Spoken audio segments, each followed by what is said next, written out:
പുല്ലൂറ്റ് നീള റെസിഡൻസ് അസോസിയേഷന്റെ ആഭിമുഖ്യത്തിൽ ഔഷധക്കഞ്ഞി വിതരണവും ആയുർവേദ വിജ്ഞാന സദസ്സും സംഘടിപ്പിച്ചു. പുല്ലൂറ്റ് നീള റെസിഡൻസ് അസോസിയേഷന്റെ ആഭിമുഖ്യത്തിൽ ഔഷധക്കഞ്ഞി വിതരണവും ആയുർവേദ വിജ്ഞാന സദസ്സും സംഘടിപ്പിച്ചു. നായിക്കുളം സംഘമൈത്രി ഹാളിൽ നടന്ന പരിപാടിയിൽ പ്രസിഡന്റ് CR പമ്പ അധ്യക്ഷത വഹിച്ചു.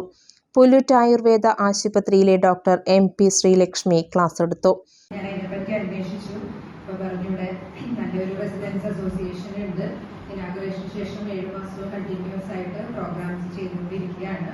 അതിലെ ഒരു അവയർനെസ് ക്ലാസ് എടുക്കാനാണ് എന്നെ ക്ഷണിച്ചിരുന്നത്. പിന്നെ ഒരു ഹാളിന്റെ പേര് സംഘം. അതേസമയം ചുറ്റുമാണെങ്കിൽ നിറയെ ബാക്ടീരിയ, വൈറസ്, ഫംഗസ്, അതുകൂടാതെ ഒരുപാട് ഈച്ചകൾ, കൊതുകുകൾ ഇതൊക്കെ വളർന്ന് അവയെല്ലാം ഒരുപാട് അസുഖങ്ങൾ ഉണ്ടാക്കിക്കൊണ്ടിരിക്കുകയും ചെയ്യും.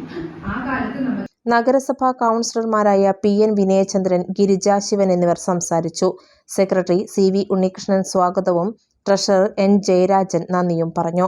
തുടർന്ന് ഔഷധക്കഞ്ഞി വിതരണം നടന്നു.